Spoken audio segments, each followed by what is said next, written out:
What up, boys, and welcome back to yet another video. So in today's video we have another try at the Twilight Blade. I've done a couple of these videos. You guys seem to like him. I like to do them. So hopefully today is the day where I'm going to get the Holy Grail. Now before we dive into the actual opening, big thank you for all the support on the 0 to 10 million gold guide. It's been absolutely amazing, and I'm so glad that you guys are enjoying it. This gold guide features all the tactics and methods that I personally use in order to achieve hundreds of millions of gold. Not only that, but it also comes with like a lifetime of free updates. As it is a digital guide, it's easy for me to update it whenever there's a new patch or a new expansion. So you guys only got to get it once, and you'll get all the updates sent directly to your email completely for free. So find it in the description down below, and don't forget to use the discount code STUDENT on checkout for 50% off.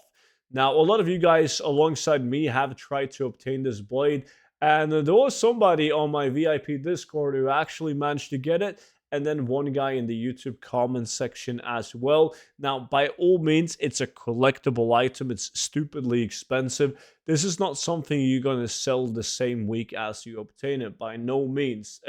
It's also not a good way to acquire gold, so don't get that mistaken. I wouldn't advise anyone to go out and try to obtain this as like a solid way of making gold. I really wouldn't recommend that at all. This is more like a gimmick, a gamble. If you're feeling lucky, you can go out and do this. Luckily, it's also a decent way to make gold outside of the actual Twilight Blade. So, in order to farm this blade or get it, you have to open up these: the Flame Scarred Junk Box, which can contain the Twilight Blade, the Cruel Decapitator, as the two epic weapons. In order to farm these boxes, you got to be on a rogue. So you're gonna head over to Uldum, and if you can't see these giant packs of mobs right here, it's because you got to talk to Sidormi down in the Ramp Gahen, and you got to face back to like the old Uldum, the Cataclysm Uldum. Once you're here, you always want to sap the leader, the elite mob, because once you sap him, all the mobs will stop, and you're then free to pickpocket all of these mobs. As the actual flame scarred junk box comes off pickpocketing the mobs. Another pro tip is that when you've done pickpocketing all the mobs, don't just let them be and go over to the next pack. You want to kill them, and you want to kill them with the potion of treasure finding on, because this is a chance of giving you the tiny treasure chest. And the tiny treasure chest is a chest that contains rare materials from Cataclysm. Well, not rare materials, but it can give you cloth, green items, raw gold, and also volatiles and ore. So it's just a nice extra steady gold. So the pot itself costs less than 100 gold, and you get that back in no time. So that's nothing to worry about.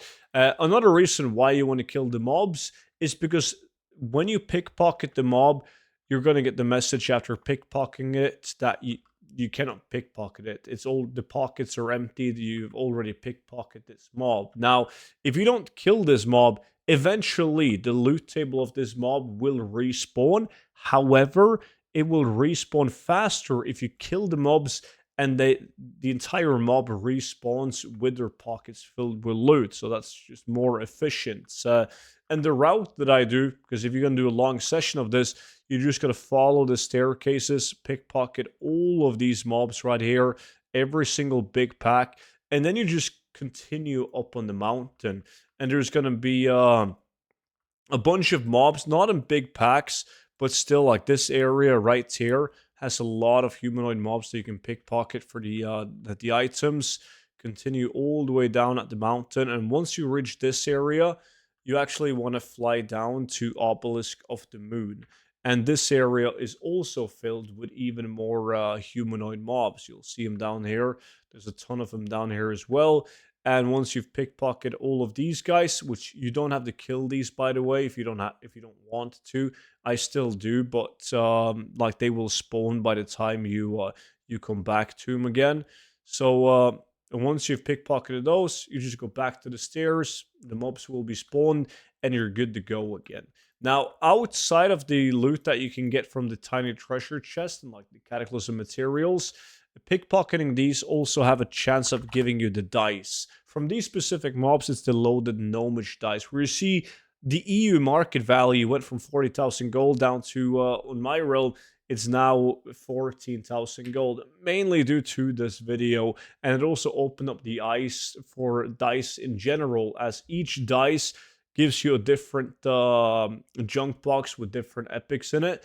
And none of this makes sense. Like this one, the Warren Troll dice at 20,000 gold being the most expensive dice, is completely crap. It is way easier to obtain this one than these two right here. But yeah, it's a nicely steady way of making gold, getting the dice on top of trying to get the actual Twilight Blade. So that is how you farm it.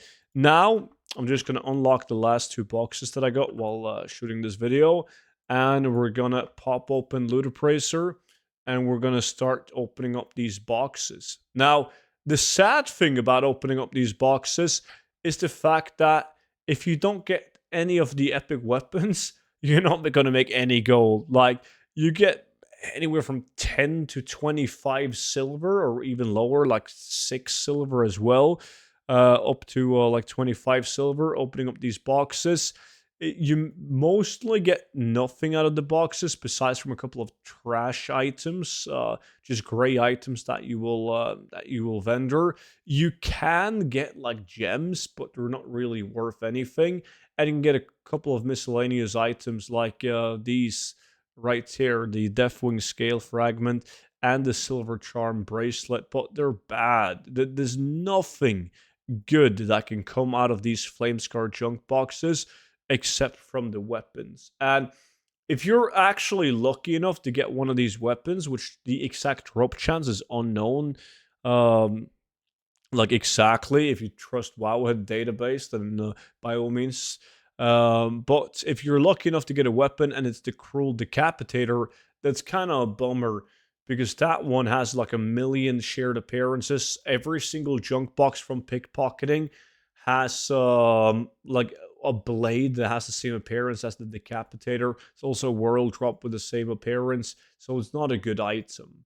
Now, outside of these weapons, if you're going to make any gold, you need to bank it on, or pray that you're lucky and you get like a green item that has a unique appearance. But it's very limited on that as well. So not a lot of gold to be made unless you get the epics. And getting the epics is very unlikely, which is why I said at the beginning of the video that I don't consider this a good way to make gold. It's fun and it's something extra while you're farming for the dice anyways. But good gold and a solid gold farm, not really. I do think that farming dice is a solid way of making gold. They usually go for more than they are priced at the moment. So I try my best to keep at least one of each dice active on the auction house at any given time, as I don't consider them to be tough to obtain. Now, we're already done with this opening, and I think I've done 2 openings before this one, so I've done 3 openings now. And no blades so far, which I didn't expect, because as I mentioned in the last 2 videos, I've done so many openings of full bags of the Flamescar junk box without ever seeing an epic. Most people don't realize just how rare these items are. But we'll see. We got 1 bag left. Not looking good. Not looking good at all. 12 boxes left. And absolute nothing. Yeah, that's bad. Yeah, absolutely nothing from this. So that's pretty much it. I think the next opening video is going to be regular lock boxes though. So if you enjoyed these opening videos, and well, gold farming in general, make sure that you are subscribed to my YouTube channel. That way you get notified as soon as I upload a video. You can also do like my man who's on the VIP Discord. I got the Twilight Blade. and sign up to the VIP Discord, which is pretty much like a Patreon, but it happens on a Discord. And you get to see all my YouTube videos before they go public on YouTube. But you also get your hands on exclusive content in forms of gold tips, there's spreadsheets, investments, and much, much more. But that's going to be linked together with the gold guide down below in the description. With that being said, I appreciate you all watching, and I will see you all back in at tomorrow's video. But until then, bye bye.